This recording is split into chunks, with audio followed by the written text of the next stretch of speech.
Assalamualaikum warahmatullahi wabarakatuh. Perkenalkan, saya Billy Proda Tresya Tulit Making dengan NIM 202354251001. Di sini saya akan membawa materi mengenai etnis pada suku Lamaholot. A. Sejarah suku Lamaholot. Lamaholot adalah salah satu suku bangsa asal yang berdiam di wilayah Flores Timur, Provinsi Nusa Tenggara Timur. Mereka mendiami sebagian besar wilayah tersebut, yang meliputi bagian timur Pulau Flores, Pulau Adonara, Pulau Solor, dan Pulau Lomlen.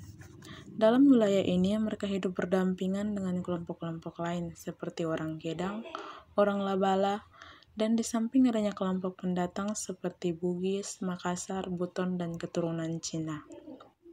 1. Lokasi dan lingkungan hidup. Daerah yang berupa pulau-pulau ini luasnya 3079,23 km persegi. Ke sebelah utara menghadap Laut Flores, ke barat bertetangga dengan daerah Kabupaten Sika, ke selatan menghadap Laut Sawu, dan ke timur berbatasan dengan wilayah Kabupaten Alor. Daerah ini merupakan wilayah kepulauan vulkanis, dihiasi rangkaian bukit-bukit dengan sejumlah gunung berapi, misalnya Gunung Lotoli Laki dan Lotoli Perempuan. Sebagian daerah ini ditutupi padang rumput dan selebihnya hutan belukar, dengan dataran yang sempit di daerah pantai dan di tepi aliran sungai. 2. Demokrasi suku Lamaholot. Ada pendapat bahwa penduduk asal daerah Nusa Tenggara Timur umumnya menunjukkan tingkat mobilitas yang rendah. Hal ini mungkin dipengaruhi oleh letak pemukiman mereka yang berada di puncak-puncak bukit dan karena keterikatan pada adatnya. Namun, beberapa suku bangsa antaranya orang Lamaholot atau orang Solor, tingkat mobilitasnya lebih tinggi. Mereka bukan hanya sebagai petani, tetapi juga sebagai nelayan, pedagang, dan pelaut. Oleh karena itu, mereka berada di luar daerahnya sendiri. 3. Bahasa suku Lamaholot. Wilayah Lamaholot memiliki bahasa sendiri, yaitu bahasa Lamaholot. Bahasa ini bersama bahasa lain seperti bahasa Sika, bahasa Krowe, Muhang, bahasa Muhang, digolongkan oleh para ahli ke dalam rumpunan bahasa Ambon Timur. Bahasa yang dipergunakan terdiri atas bahasa Lamaholot Barat, Lamaholot Tengah, dan Lamaholot Timur. Bahasa Lamaholot Barat yang paling besar jumlah penuturannya terdiri atas beberapa dialek, yaitu Pukanau, Lewotobi, Lewolaga, Bama, Lewolama, Waibulan, Baipito, Tanjung, Buton, Horowula, Waiwadan, Watan, Kiwang, Ona, Duhi, Bua, Kerong, Belang, Lamalera, Ulan, Lamahora, Merdeka, Ileape, dan Lamakera.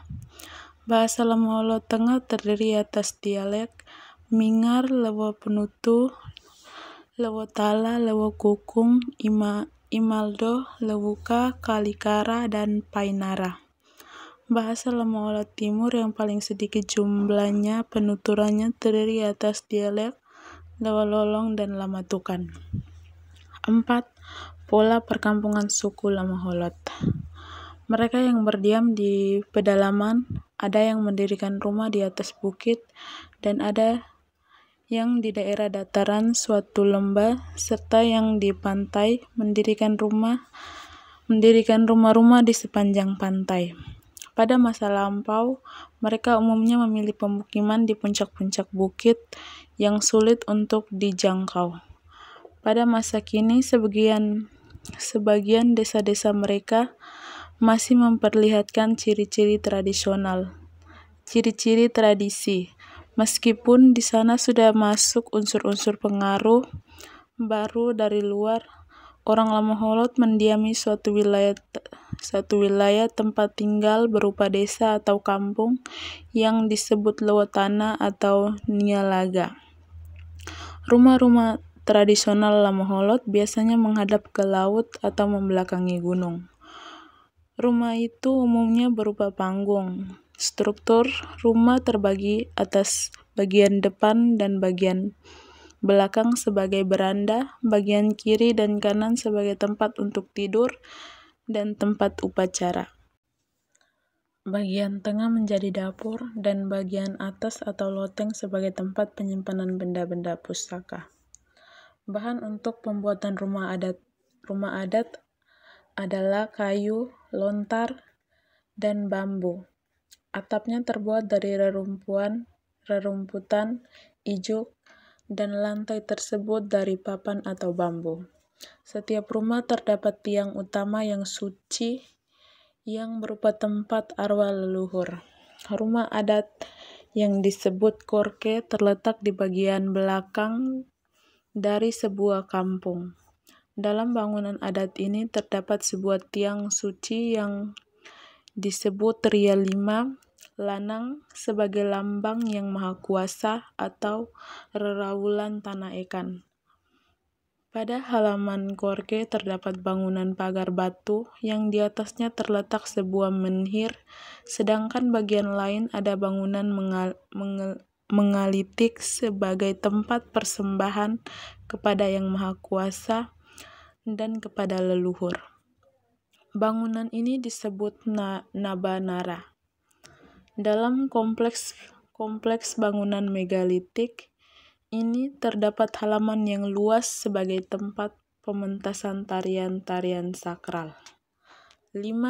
Mata pencarian suku Lamaholot.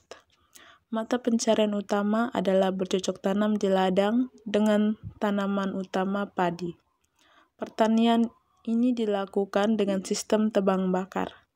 Tanah yang dikerjakan ini merupakan milik adat yang disebut tanah wungu, dan pada masa yang lalu pengerjaannya diatur oleh kepala adat. Setiap tahap pekerjaan harus diawali dengan upacara. 6. Organisasi sosial suku Lamaholot. Kesatuan sosial terkecil adalah keluarga inti yang disebut Langwem. Keluarga yang lebih luas disebut Manuk One atau Amang. Gabungan Manuk Onem membentuk klan yang disebut Nuanewa atau Wungu. Prinsip keturunannya patrilineal, khususnya dalam pemujaan dan penerimaan harta warisan. Seorang anak termaksud menjadi anggota klan ayahnya. Dalam keluarga inti, ayah lebih banyak sebagai pengambilan keputusan. Anak laki-laki dibiasakan mengikuti upacara-upacara adat.